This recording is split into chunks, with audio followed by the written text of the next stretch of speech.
We about to open up a whole can of primatology discussion. So sit your candy ass down, because it's monkey time, bitch. Gorilla Radio. Turn that shit to a reasonable volume so as to be considerate of others.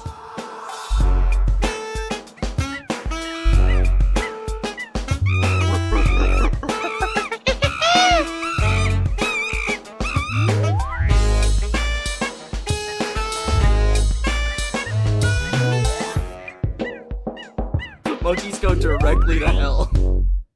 I should kill myself, man. You should. Welcome to episode 64 of Gorilla Radio Show.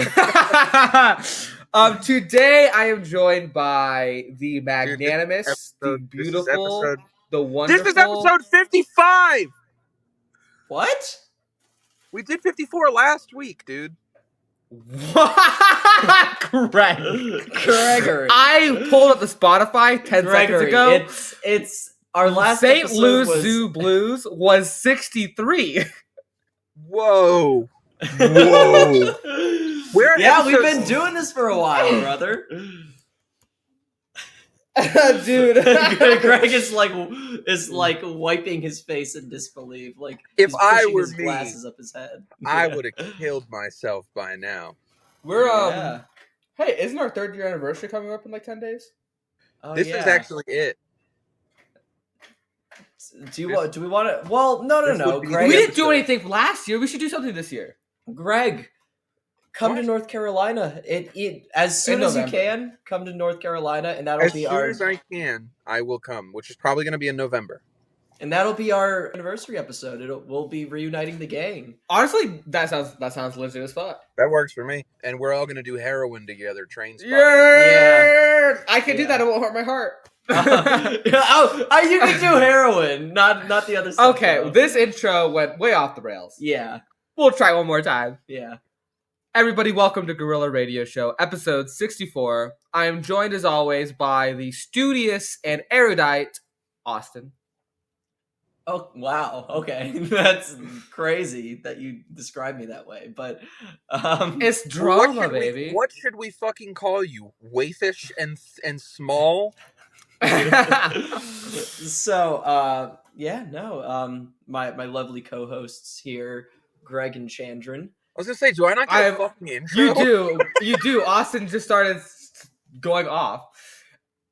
I am also joined, as always, never miss an episode of the fucking pod, the punctual, the grand, the magnificent Gregory.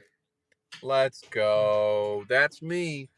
And we cannot forget the gay, the educator, the taller than you'd expect, Chandra. These are just true things. I at least gave y'all some like zhuzh. You're just stating facts. Well, you're just already. We are English. I know it's hard. We it's hard to lavish anything on the spot like you can. You're like the entire cast of the Birdcage condensed down into one person. Greg, I've never been more complimented in my entire life. That means literally so much to me. It's such a fucking good movie. It's maybe one of the best movies made in the 20th century. Quite frankly. You know what? I agree. Because like you think of like there's like some cinema in the 21st century that the Birdcage you might not want to put in contention with because it's the Birdcage. But in the 20th century, nothing's touching it. Not really. Not in the space it's in the emotional space it's operating in. Absolutely. So, speaking of intros getting off the rails, I'd like to put you on a rail. Yeah, you know it, brother. So we actually did get some. Woo, no, yeah. not in regards to that. I checked our Spotify, and we got a couple of additional ratings. It looks like, so that's good. We love a review. Did we? We love a review. We love a rating, and we also were love they when good ratings? Yeah, we're still at 4.9. I think like one person rated us 1 star, and it made us not 5 stars. You know, I think it's because last episode I told people to rate and review us, and you know what? You got to tell the people to rate and review you because they don't want to do it otherwise. Smash that fucking like button. Smash that fucking subscribe button. All right. Join us on Patreon. We've got a bunch of stuff for you. Check out the links down below for more. We love you. This is just a sort of me perusing the monkey news, watching this space kind of episode. Yeah. Did we all take the SAT or something? What's with all of our big words today? Well, I don't use like descriptive big words. I just use like. Austin is feeling intimidated by I'm feeling intimidated by your vocabulary. You are on radio personalities now for a like side gig. You should be buffing up the vocabulary a little bit, you know? Yeah, read an extra book. My vocabulary's fine. It's Austin who has a toddler's vocabulary. Hey, he's the one who's saying the science words all the time. Yeah, I've got a scientific vocabulary. He's usually saying them wrong. He does love to mispronounce words. For a radio show, or a podcast. We can call ourselves a radio show. It's in the title. It's in the title. We answer calls. We used to answer calls. Y'all want us to answer your calls again? Yeah, no, we got to. It's just once I get a computer back, we'll answer calls. Yeah, it's dependent on. I've been itching for a voicemail. Can you episode. not? I kid you, boys, not. We have like well over 100 voicemails in there. Ooh. We're gonna be like Folks, going through like swimming in a backlog. You know what? Keep sending them. We'll get to them eventually. When I come in November, we could like sit down and do it. That's what I was actually thinking we should do. Ooh, that would be funny. Yeah, I gotta sign in on one of your computers. But I'm sorry, I'm not giving you guys my Gmail password because... Yeah, we should do like a 3-hour special just answering and listening to voicemails. Wait, when I come in November, can we record like the Star Wars Christmas special? We should do a Christmas special. Sure. Pitch this idea, Greg. What the fuck do you mean? Yeah, what do you... Look up the Star Wars Christmas special. I know what the Star Wars Christmas special is. How the fuck would we do that? Like, are we wearing sweaters? I mean, we get actively drunk and then we like do it. Okay, fuck it. We ball. Yeah, that was the plan always, was it not? Well, I thought we were going to record at least one serious episode. Who needs them? Baby, we're about making money. Starting from this point on, we're about making money. We did a couple of serious focused episodes. And nobody liked it. No. But no, actually, our biggest hater, who still pays us to be here, quite enjoyed our more focused last couple of episodes. But this one is more, I'd like to talk about... This one is not for you, Coyote! I mean, we have a script. We have to talk about. So, as we all know, the election's coming up. There's a lot of things to talk about in regards to the election. And I'm voting for Donald J. Trump and J.D. Vance. Again? No. Again? You're doing it again? You can't play like that, Greg. You actually did it. You can't do that a third time. This will be my third time voting for him. No, and I'm writing in Yahya Sinwar. Is that how you say his name? It sounds right. No idea. It sounds right. Sounds right. Yahya Sinwar. Okay, so but before we jump into this, how was the debate last night? The vice presidential debate. It was so boring. They sat there and just agreed. So JD Vance went into it trying to appear more normal and likable to the average American and to make Donald Trump seem more moderate. So he mostly just ended up agreeing with Walz on it. Like they just kept on going back and forth and being like, and I agree with that. I agree with that. That's totally reasonable. Like JD Vance, like basically borderline came out as pro-choice during this debate. That's crazy. I'll tell you guys what. How about another $1 trillion to Israel?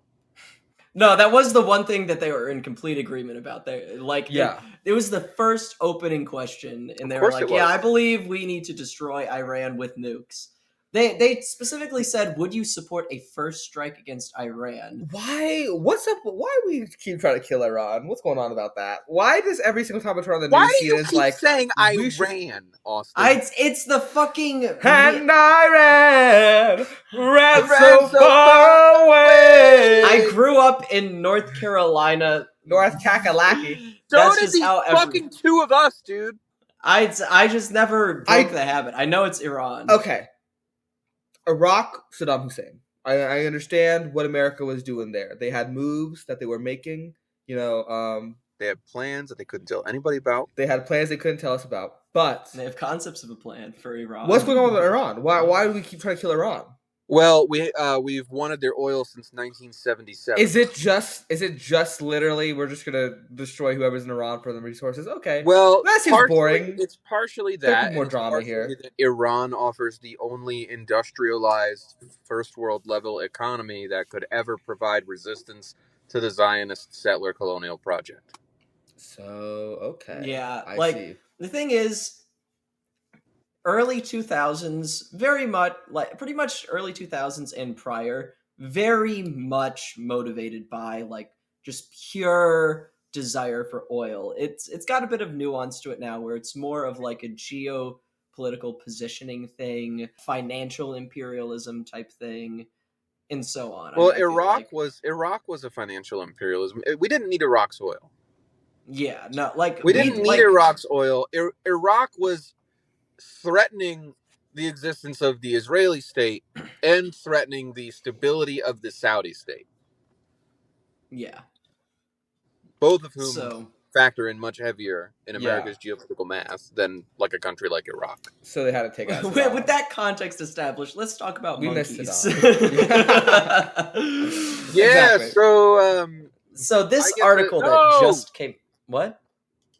I get to vote for Bernie this time. For real. Oh yeah, you do actually get to vote for Bernie. He's on my ballot. I have the ballot in my house. Folks, I think it's time to talk about monkeys. I think we got to talk about monkeys. Let's talk about the monkeys. Let's talk about the monkey. But what do you know? It's about monkeys deciding an election. It's actually still politics. And I'm not talking about the state of Florida. No, that doesn't really... Yeah, what's even the joke there? What were you trying to say? I was trying to say everyone who lives in Florida is a primate, but that could be taken wrong. That's true, actually. Everyone who does live in Florida is a primate because we are primates. That plays worse than anything I've ever said on the Yeah. No, I don't know. I might have to rethink that one. Yeah. Okay. We'll circle back. Yeah. So there's this article that just came out that's obviously based on a research article that was published but this is published in Science. It's called "Could Monkeys Predict the U.S. Election?" Essentially, what's going on here is, you're moving stuff around. Okay. We taught a chimpanzee the median voter's politics, and he hung himself. That is actually that is the thesis statement. That is basically what's happening here. So it's summarized in the Science article as, according to a preprint published this month on BioRxiv. I don't know, is prescription for? I don't know, whatever. Essentially, macaques stare longer at the faces of candidates who end up losing. Now, this is a bit of a fraught point, as we'll get into later, but right now, their premise is that macaques have predictive power over elections because macaques tend to avoid the gaze or direct eye contact with dominant male macaques. And so if they avert their gaze from a certain politician more, it means they think they're more dominant.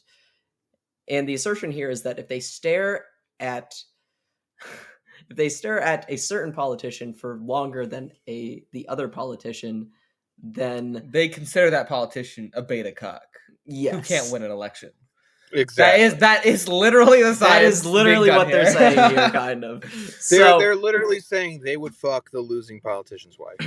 So I don't think anybody said any of that. Yeah, we didn't necessarily say that. I did. You did. It says Rex fantasizing about it. That reflect the views of all three of our employees. The findings are, quote, provocative but not silly, says social scientist John Antonakis, I Greek, at the University of Lausanne. Why do you think Greek like that? Yeah. We're not being racist anymore. We're not we're not allowed to. Okay. We're like, if he's a Greek guy, he's Greek. It's cool, It's fine. He's whatever, Greek people exist. They're out there. So the article goes on to say that the authors of the study, which has not undergone peer review, go figure, have been exploring facial preference in monkeys for years. Quote, "We do serious science." If you ever have to say, "We're doing serious science." So this is from co-author Michael Platt. I love this quote. We do serious We're science. Doing serious science. And I do think the author of this article, who is, actually, let me see if it's written here. This science article is written by Christine Wilcox and John Cohn. It's so funny. It's such a good stab at them. Just a good little fucking. So Michael Platt is a neuroscientist, which honestly, recently, no offense to my previous employers, I've come to regard neuroscientists as a bit of like the most like unscientific part of primatology because of how bad they have to stretch to apply, primate social functions to human behavior. What they do in regards to the brains are like physically similar, but like the creature lives in a totally different world. Yeah, like this is entirely. I'm gonna go out in front. What a way to fucking describe that, Chandra. Like putting like primate social factors and like assuming that they're automatically 1-to-1 transferable to human. It's a little bizarre. Yeah. Anyways, so Michael Platt says we do serious science, and he's a neuroscientist at the University of Pennsylvania. UPenn, woo-woo! The team has run what UPenn neuroscientist Yao Guangzhang what he calls monkey Tinder experiments, in which macaques are shown faces of monkeys they've never seen before. The researchers found a monkey will only sneak a glance at a high-status male, presumably because staring is seen as aggression. But their gaze lingers if shown a low-status male monkey or a female. They're detecting something based purely on the picture, which is, I would assume that maybe primates would be able to recognize sex in other primates of the same species. Do you think that makes sense? I can't tell a boy and a girl macaque apart. I would assume that they would be able to, though. Oh, you assume they wouldn't be able to? No, I assume they would be able to because they are macaques. You're the goddamn monkey expert, man. What do you think? That's what I think. I think that macaques would be more... So, like, chimpanzees can recognize each other's faces, for example. Yeah. Humans, like, they see a chimp and they think that's a chimpanzee. How am I supposed to tell the difference? But, like, chimpanzee caretakers will tell you, like, after, like, I don't know, a week or two of working with them, it becomes very obvious. You can tell which chimpanzee is which based on their facial features. Like, primates are very visually distinct, and honestly, most primates are more sexually dimorphic than us. When I do go to the zoo, I can't tell the difference. Yeah. Yeah, I can basically intuit that one's smaller and thinner and, lankier. Yeah. Maybe I'm wrong. Maybe my assumption is silly. Maybe we're stupid. Can they tell us apart? That's what I think. That's what the article... Maybe we are a higher order of being, so they have to intrinsically respect us and we're on a different vibrational frequency from them. Yeah, but I do understand what you're saying about why it would be easy for them. Because I was this is also, you can't fall into it, folks. You can't be projecting your own feelings and ideas onto the monkeys. They're different.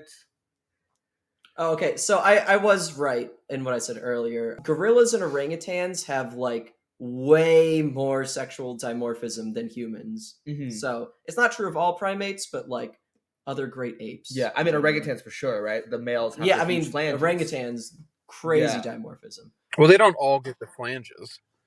No, of course not. But, like... Yeah. And that goes to show. It's an important thing for the males. That goes to show that the concept of sexual dimorphism is a bit complicated by these ranges that we naturally exist in anyways. So. I have an orangutan question. Yeah. I don't know if we've ever really dove into this before, other than sometimes they get the flanges. Is that environmental or is it genetic? Like, who gets to do that? I don't think they've ever been able to say for sure. I think it's still an ongoing mystery because we know it's it's tied into their social status. Yeah, it tends to happen in response to being the only male in an area too. Like, sometimes it's completely just brought on by being the only male in an area, but what cues are activating that, we're not sure. So wait, do the non-flanged males not fuck? They do. They just rape. There's no easy way to say that. Yeah, they just Yeah, they just commit acts of rape. Yes. Okay. The article goes on to say that the researchers wondered whether the animals would exhibit similar behaviors with human faces. So, naturally, they showed the monkeys candidate pairs from U.S. elections for Senate, governor, and president while tracking the animals' eyes. It's crazy. It's crazy that was the first logical assumption they made to do next. Yeah, it's like where they take these logical assumptions also tells you where they're coming from as a researcher too, a little bit, I feel like. Yeah, But I don't know. Here's maybe how we're missing... Joe Biden can still win. Yeah, basically, the only thing when I read this for the first time, I was like, could it be like, oh, because you have like these two very kind of baseline, neutral bust photos of people in the exact same background? That could actually be part of it. Yeah, I did think that, but like, there's no way that would not be so easy just to replicate with a studio or something. Yeah, I mean, it might be. Because like, you know, is that how like you define socially high status social ranking as, I guess, the president? Yeah, is that the assume assumption? Is that yeah, I assume I that's guess the that's assumption. their idea. Yeah. I guess that's their idea. Yeah. Which I don't know about you. I don't respect the president at all.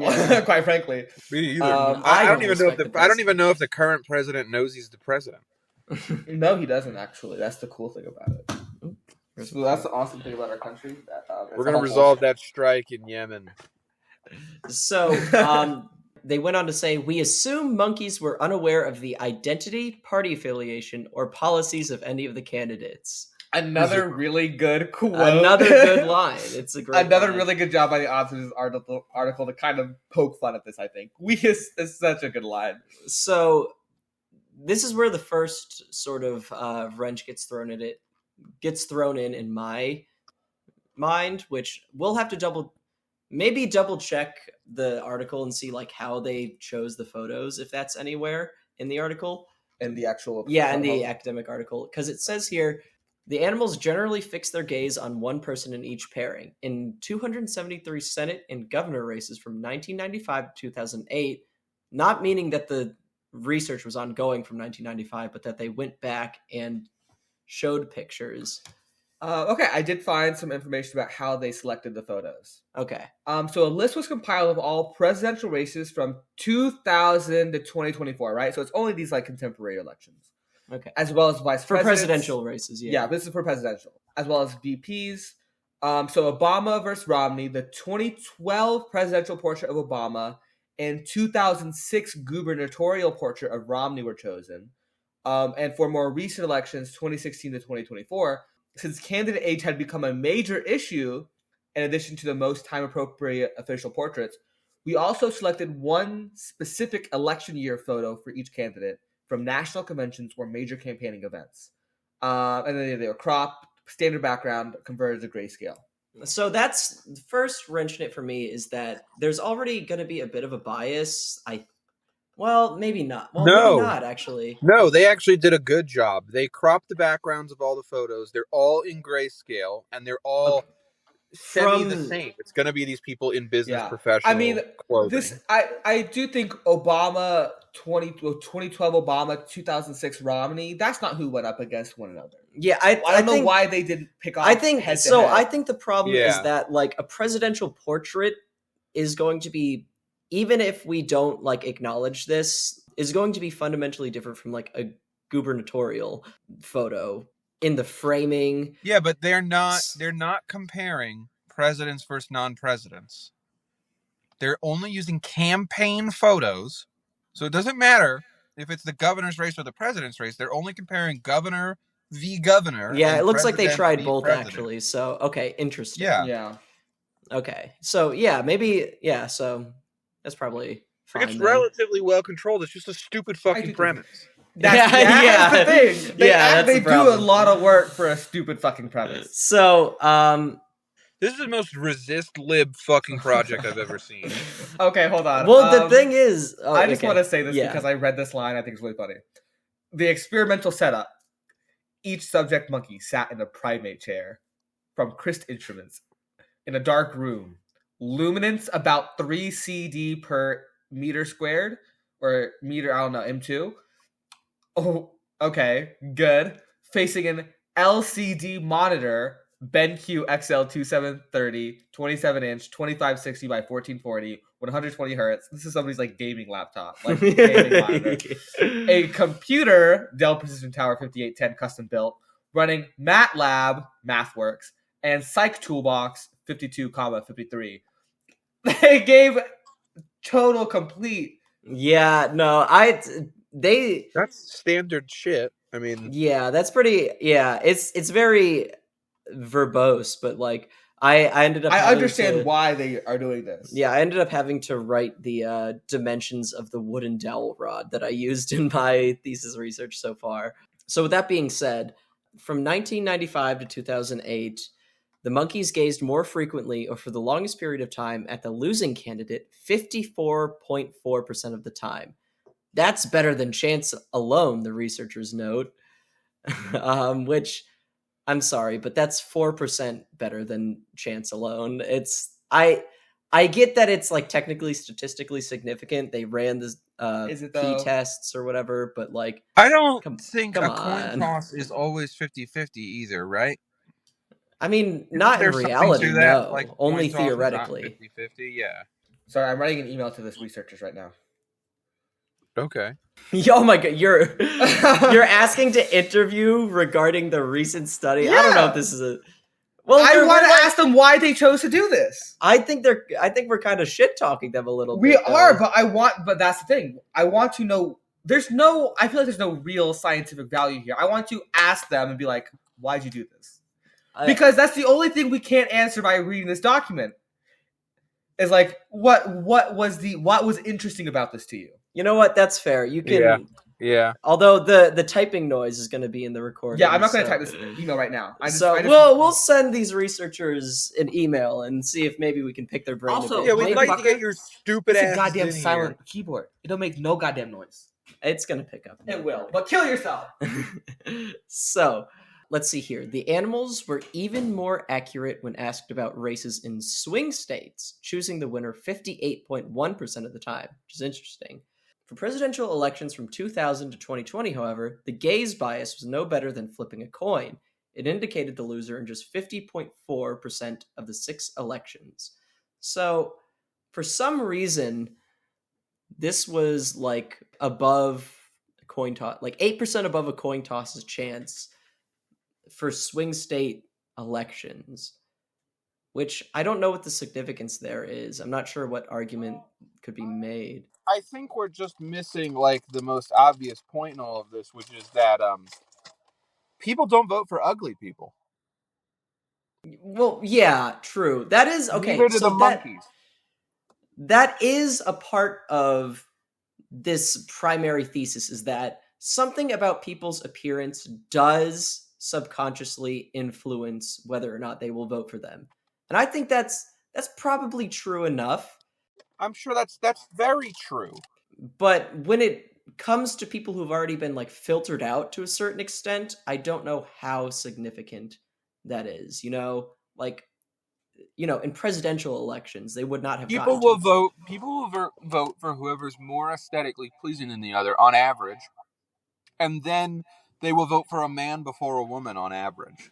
Right, and that's the entire premise of this article.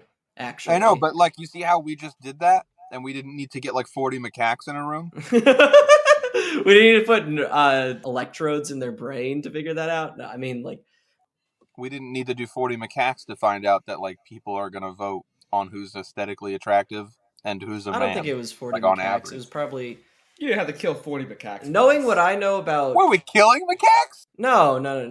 Knowing what I know about macaque neuroscience research, I'm guessing it was like either 1 or 2 individuals, to be completely honest with you.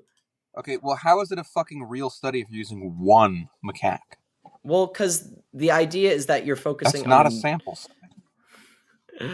The idea with neuroscience with macaques is that the N should equal like the number of neurons, which are supposed to be stand-ins for human neurons, and not that like the individual macaque is the N. I'm going to be fucking real with you, boss. this whole study is kind of hinging on not being neuroscience. That's why neuroscientists are the least valued members in any primate anthropology lab. Like Austin okay, so yeah, it says right here in the results section, each monkey, 3 monkeys in total, participated in 2 sessions with an intersession interval of at least 3 days, 6 sessions total. Yeah, so I mean that's the problem with. You physically, do you know how long it takes to train a single macaque on a neuroscience MATLAB program? Like you have to train them to be able to successfully hold their gaze on something, you know? Well, then isn't the whole study biased, period? I guess in this particular case, I don't know. We'd have to dig through the methods. You're just never going to get a good sample size in a study like this. Yeah. Well, another reason why. Actually, hold on. I'm not done ripping this study apart because we're taking 3 test macaques from wherever, and we're asking them to pick the winner of an election based on who they are more willing to stare at because they view them as as the beta in the argument. However, we have no fucking these are not monkeys who've never seen a fucking person before. They are just like us. They're going to have their own built-in inherent biases towards people who remind them of their caretakers, towards people who remind them of people who maybe have antagonized them. This is a terrible fucking study. All to get maybe an 8% statistical change in which a very specific, so barely outside the realm of margin for error. I think it's very fraught what they're doing here, and it goes. Shit. In their results section, it says, due to their viewing bias towards female candidates, we surmised that monkeys were sensitive to masculine facial features, which are shared by monkeys and humans and associated with dominant social status, which for male macaques is correlated with physical prowess, peaks in adulthood, and declines in older age. See, this is what I was going to ask you, because this is what I immediately assumed. Yeah. Wouldn't they just, be more scared of the men most of the time? Yeah, pretty much. For both monkeys and humans, compared with females, males on average have narrower cheekbones, wider jaws, higher facial width to height ratio, and higher lower face prominence. That's the thing. It kind of reminds you of the incel just a millimeter of bone thing. Bro, you got a negative cancel tilt, dog. Literally, at a certain level, that's the level of analysis that we're operating at. At a certain level, you understand intrinsically that yes, some weak-chinned, ugly guy is probably not going to win election. But when it comes down to it, humans are also more rational actors than macaques in a lab. And we typically base our decisions off of our own self-interest or policy or something like that. We've got resources to protect. We've got shit to do. We're in our own jungle out here. The macaques, they can't handle that shit. They can't handle our jungle. To what extent it influences your decision cannot possibly be that significant. Why the fuck did this get funded? Why did this get funded? The DOD will fund anything neuroscience related. The DOD funded this? Oh, probably. I think if you go to the bottom, it'll tell you who funded it. Probably. Every time I tab out, it's weird. This looks like it would be this is great to look at. Looking at the pictures of the candidates with all the facial tracking stuff all over them is really good. I don't see what they're saying anywhere about their funding sources. Yeah, sorry to just be going beast mode on these people, but it could just be some college people, some people who work at the college. Typically, what I know about primate research is that okay, it says funding. This work was supported by so that's a grant number. So I'm not sure what Bill and Melinda Gates Foundation? No. Typically what happens is labs as a whole get multi-$100,000 grants from the DOD or from other similar sources. And they just sort of trust that this grant is going to, broadly speaking, neuroscience research. Ooh, yeah. Oh, I think. Yeah, this grant was given to Penn State by the NIH.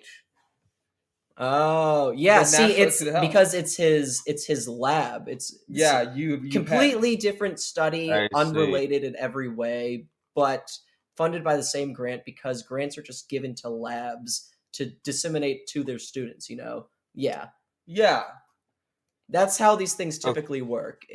They're funded in the understanding that like it's not for a specific project, but in the hopes that this is going to provide something generally useful for the US government in some way. Mm-hmm.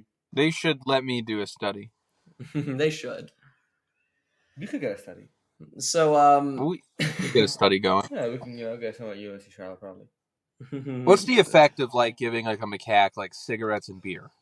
I think it makes them a cool ass motherfucker. As meaningful an analysis of macaques as this study, I believe. I think for my study, I want to give a macaque a pack of Marlboro Golds, a case of Bud Heavy, and the keys to a 1987 Corvette. So, I wish I was that macaque. Honestly, we're gonna have him like Camel Joe. Yeah. So, also reading the significance section of this, it says Monkey showed biased gaze toward female over male candidates, right? Because the assumption there being that like sexism drives election choices in some way, which also probably could have told you that without the monkeys being involved. We don't need to do weird we don't need to get MATLAB involved in this. Biases were significant for all monkeys combined and consistent across the 3 subject monkeys. Gaze biases toward losing candidates and female candidates interacted when female ran against a male. Monkeys showed the strongest gaze bias towards female candidates who lost to a male. When a female candidate beat a male opponent, however, the loser bias was sometimes nullified. These are just like, again, it's, macaques are sexist, whatever, it's known. That doesn't necessarily translate 1-to-1 to humans, I don't know. We've been laboring this point enough, though. It'd be funny if it did. Yeah.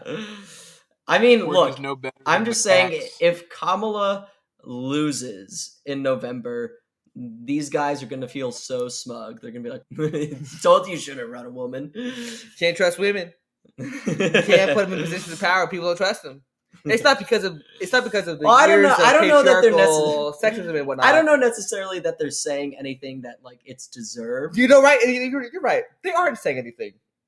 These motherfuckers got up, woke me up out of bed just to say jack shit. I think what they're suggesting is that subconscious human biases regarding sex and appearance impact voting decisions. If you work at a monkey lab, leave the sociology to the sociologists. Okay, don't get involved. There's no reason to bring the monkeys into it. Do you think if Kamala loses, she's gonna do like Hillary Clinton and release like a "What Happened" type book? No, I do think she has more dignity than that. She has more dignity than that. She'll leave this world stage with grace, unlike Hillary. Mm-hmm. She won't do a Hulu documentary with ContraPoints. Yeah, I mean, she already... That's crazy. That's crazy. That is crazy. Kamala already got to be VP. Kamala already ran a terrible campaign and got to be VP. She's like, I would just chill after that. Yeah, like that's... And she's getting away with doing a genocide because the average Democrat seems to be totally okay with that. Yeah, they always were okay with it. They just thought Biden was ugly about it. No, I know. They just thought nobody was ever going to call them out on it. Yeah, it's folks. Voting's not going to stop anything. Yeah, honestly, like this kind of shit, you're right. It does veer into borderline like incel bone structure type stuff, and like the idea that genetic traits that are basically imperceptible to the human eye are subtly influencing how good of a leader you are obviously isn't true. Maybe it does impact voting decisions, but like I would be worried that people take from this that like your genetic traits dictate how good of a politician you are. Oh, well, they do. They do. If you're at home and you think that you should be a politician and you're listening to this show, I'm telling you right now, you fucking shouldn't. Says here, overall, Platt says the results suggest there's information just in the face that they're cluing into and that is somehow related to what people are doing in the voting booth. Is that so? This is a quote from him directly. This is his presumption. Some of that information might come from the size and shape of a candidate's jaw, an indicator of social dominance the team found. Winning candidates had 2% more prominent jaws. What's the margin of error here, folks? Yeah. I need to know the margin of error here. And you know what? There is they're not telling us. There is no real margin of error. It's so goddamn small. The reason is I think there's no real margin of error because there's no real science being done here.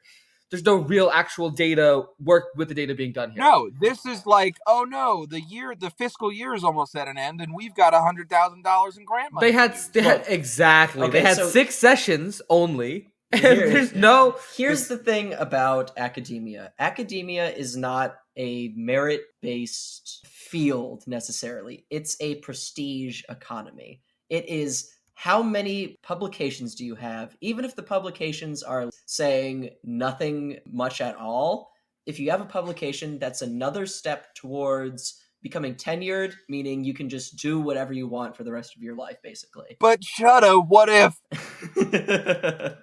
Nothing ever happens, folks. Michael Platt, I wish you all the best in your cruise up to tenure.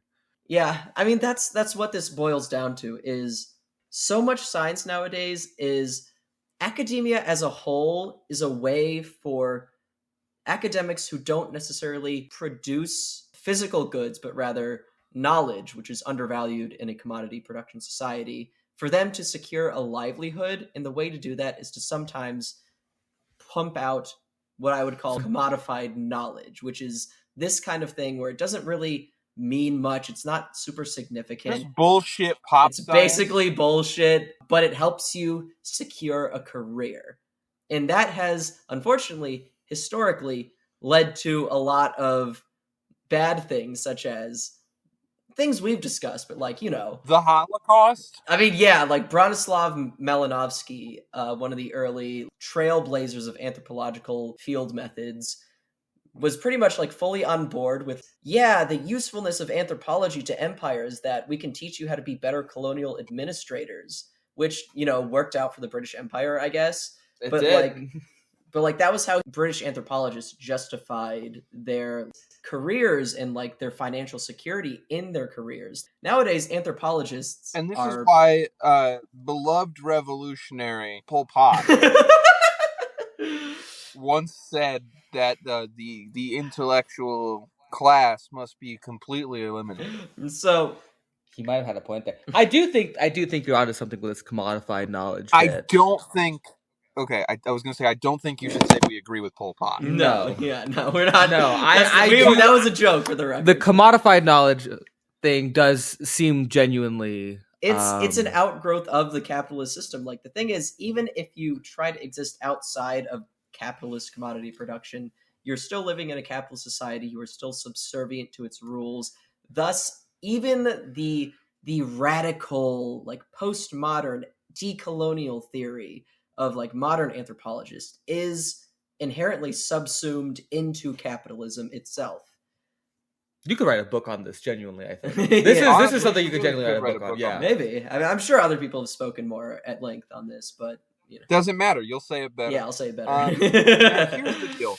I want to give everybody at home maybe like a little taste of like that commodified slop, because I realized it today while I was at work. So right now I work in an office. It's kind of a dipshit job. That's not the point. What is the point, however, is that on our work laptops, that I take to and from the office, their Windows firewall is crazy. Like you can't go to fucking like you can't even watch CBSnews.com. Like you can't like get on anything. So like the only place you can actually see news or see anything that's not like a work site is when you open up a new tab on Microsoft Edge. Like it defaults to like MSN News and like the automatic news aggregators. Yeah.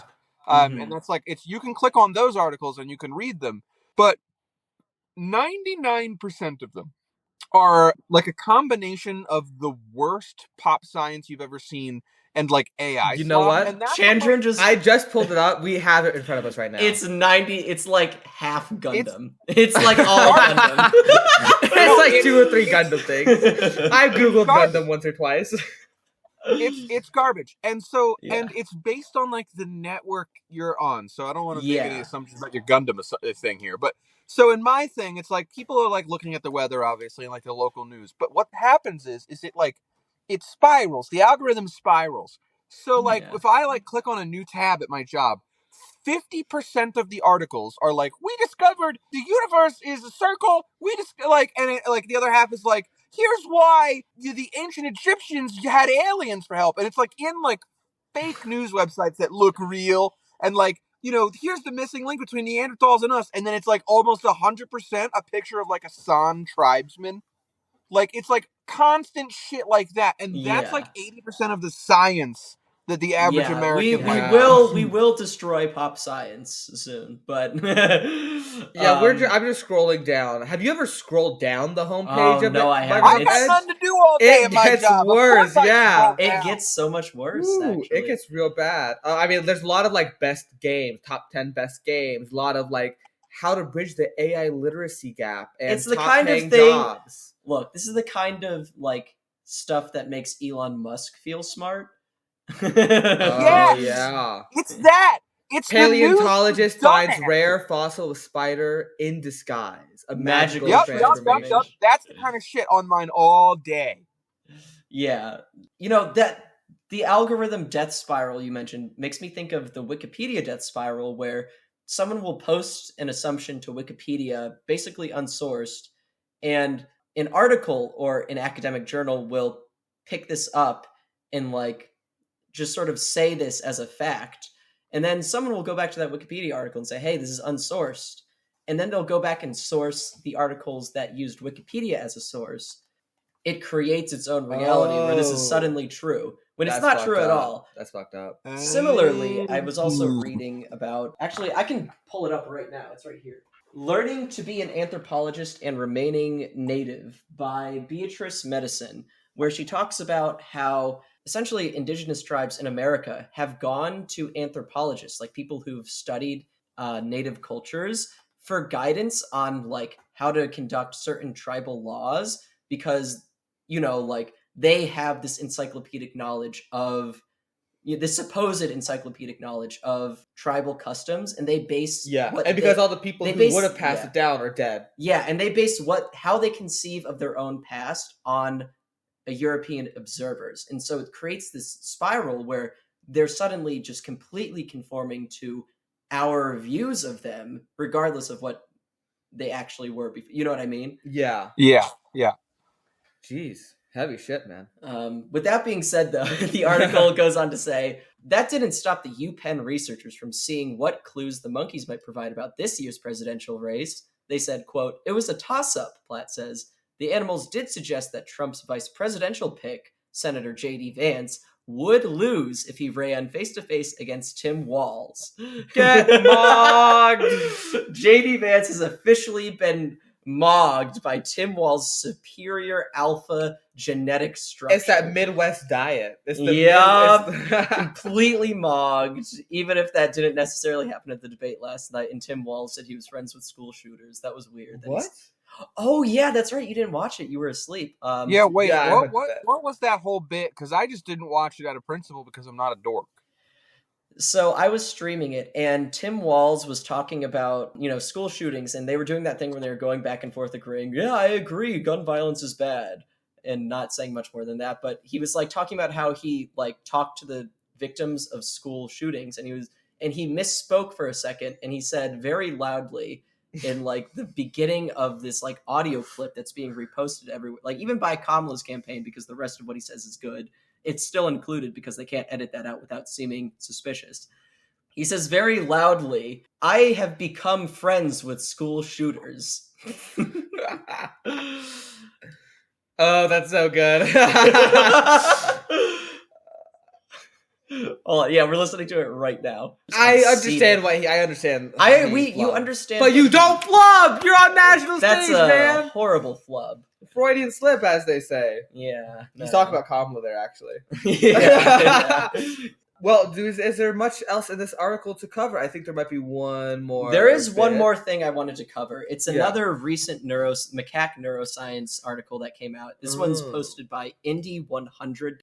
The headline is "How Monkeys Are Helping Us Understand Why We Choke Under Pressure." Oh, dude, you choked. You lost. You gotta clutch up, brother. Yeah, monkeys 1v3, unable to clutch up. You can't. You gotta win those, man. Unable to. You gotta win those. So, I was actually exposed to this like preliminary results when I was working at the neuroscience lab, and we actually had our own critiques about it when we were talking about it. Oh, in Chicago? Yeah. Oh. And we were discussing it. So basically the idea was the macaques would be doing like these simple tasks with, their eye movements. Saccades, they're called, is an eye movement. And suddenly there'd be an indicator that this task was going to be a jackpot, meaning they'd get a huge juice reward if they did it right. And they found that the primates were slower and more likely to make mistakes if they knew that there was a jackpot.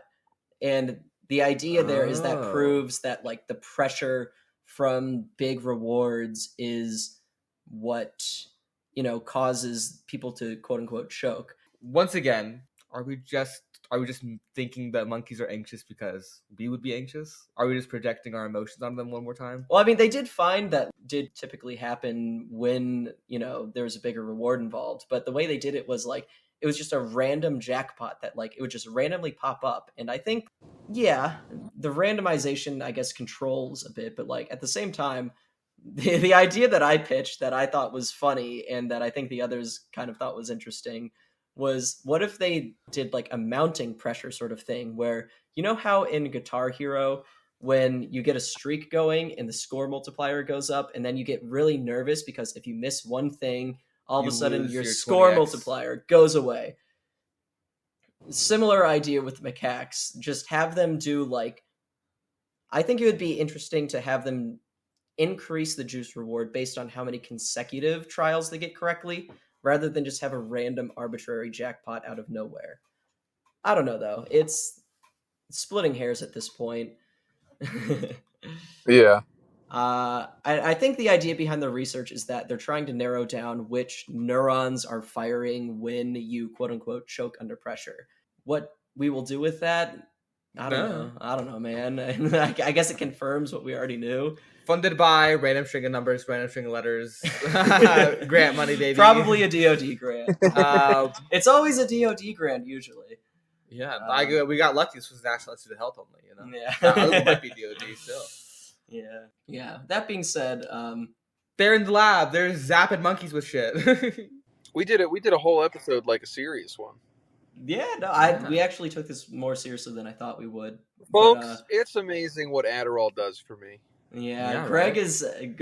we've been watching it slowly get darker in Greg's car in his driveway as the sun has gone down during this recording.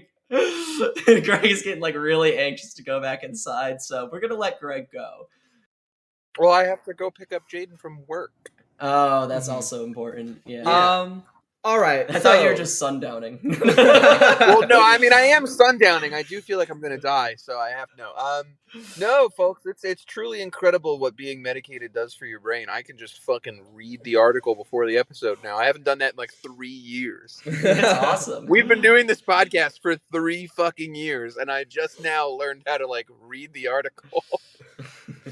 All right. Well, everyone, thank you very much for joining us for another wonderful episode of Gorilla Radio Show. Wonderful episode. We do have some important things to hit here. The big important one to hit is that we are going to do a charity stream for West North Carolina soon for Appalachia. It's technically an ongoing string of charity streams. We've got it we've got a goal set up, and it's... Did you do the thing I fucking asked you to do at the Red Cross website? Well, I'm doing it through Twitch, so I don't know how I would... Well, where the hell does the money go if you do it through Twitch? It donates directly to the American Red Cross, on your behalf. Then that's fine. Yeah. Yeah, that's fine. Yeah, please tune in for that. Our home got destroyed, and the government is doing absolutely nothing to help. Yeah. So please, if you can afford I it, do have an opinion on this really quickly. So go ahead, let's hear it. I think FEMA's in on it. No. I think Kamala Harris doesn't care about North Carolinians. Well, I mean, yeah, their dismissive attitude has been not playing very well at all. I think they've got a huge messaging problem with the whole Biden presidency. That's true, yeah. Well, I think Donald Trump just won North Carolina now because of that. Yeah, because here's the thing. Joe Biden approved the emergency funding. Now, it took him until Monday to take it seriously and publicly acknowledge it without just saying, we've already approved the money. And that's obviously a super bad aspect of his messaging. Yeah. But like notably, he hasn't been pressing on the fact that he approved money for FEMA like instantly for North Carolina, and Donald Trump notably only gave like a couple $100,000 to North Carolina during Hurricane Matthew, and then went to Puerto Rico to throw out those like paper towels. That was like objectively worst response, even though every governmental response to natural disasters is bad in this country. It just looks so much worse when you're saying, oh, well, there's a budget shortfall in FEMA. We've given all we can, at the same time as you're giving $8 billion to Israel. That's why you're losing people. Yeah. And not to mention, nobody showed up. You know, Joe, he's old, he's senile, we fucking get it. Kamala's running for president of the United States. Helicoptered in. Can you imagine? It's a swing state! Like, for all of the bullshit, Donald Trump showed the fuck up. Asheville is a blue enclave in a swing state, and she was nowhere to be found. What are you doing? She's still nowhere to be found. Go there! She went to like upstate South Carolina today, where there's like a quarter of the damage. The disaster workers will do their job. Please, campaign, please. Like, if there was any chance that like North Carolina, a swing state, which was leaning pretty solidly towards her, there's no fucking way now, because half the people who are going to vote for her have no fucking power. Folks, the Democratic Party are addicted to losing. They love losing. They love to lose. Much. If you would like to, if you have the extra money and you're in a place where you can do so, please help the people in our home who have lost literally everything and most likely won't see their towns rebuilt. North Carolina has 13 million people in it. Millions of those people live in the mountains in poor, tiny, deindustrialized towns. The towns that aren't existing tourist attractions or locations along the Blue Ridge Parkway, or they have like one of North Carolina's 3 fucking ski resorts. Those towns won't get rebuilt. Those people are displaced permanently. So if you have the ability to do so, throw some money the Red Cross's way. When more people have cell service out there again, maybe we can find some good mutual aid groups that you could throw some money at. But, you know, it's gone. Everything, nobody's going to look it up on a map. I do actually have some mutual aid groups. Two groups I'll just tell you about right now you can donate to. The first one is Appalachian Medical Solidarity. They have a Cash App and a PayPal, I believe. But you can look them up. The Appalachian Medical Solidarity, they are obviously providing medical supplies and taking care of people in Appalachia. And then the Mutual Aid Disaster Relief, that organization, they also have a website you can look in. They are also in West North Carolina doing work right now. Yeah, and if you're local, if you're out there, you know, there's a lot of people who are using like private aircraft to like bring supplies into very isolated towns because the National Guard is, I don't know, in Lebanon. So if you are near-ish by, there are tons of people who like own a helicopter who are doing what they can to like drop water in and take people off the tops of mountains. Buy a case of water. The cops are like barricading the entrances to like grocery stores. Fucking angles. Yeah. So, you know, do what you can. If you can do anything at all, do it. That would be wonderful. We greatly appreciate it. We're going to all try and turn out for like at least one big, more marathon-y type charity stream, hopefully in the next week or so. Yeah. Other than that, be looking forward to that this weekend, I would say. Yeah, that sounds good to me. We can try that this weekend. Sometime this weekend, be on the lookout for that. Yeah. Other than that, updates wise, you know, leave us a little Spotify review, leave us a little Apple Podcast review. Yeah. Subscribe to us on Patreon because guess what? We're getting a website soonish. Woohoo! We're getting a website soon, apparently. Yeah, person who made Big Soy Naturals website. I'm paying him money to make us a little silly little website. It'll be like a link tree, but better and cooler. Hell yeah! So you know what? You know, tell your friends about the podcast. We're funny. We're pretty established. We've made it a lot longer than most podcasts, so we've got a backlog of just about every fucking monkey topic you can think of. You know, tell your friends about it. I'm to listen to your favorite episodes. Other than that, I don't have anything else. Thank you all for listening, and we'll see you again in a week or so. All right. Adios, people. Take care. Live good. Love good. Live Moss. I may be a white boy, but I'm not stupid.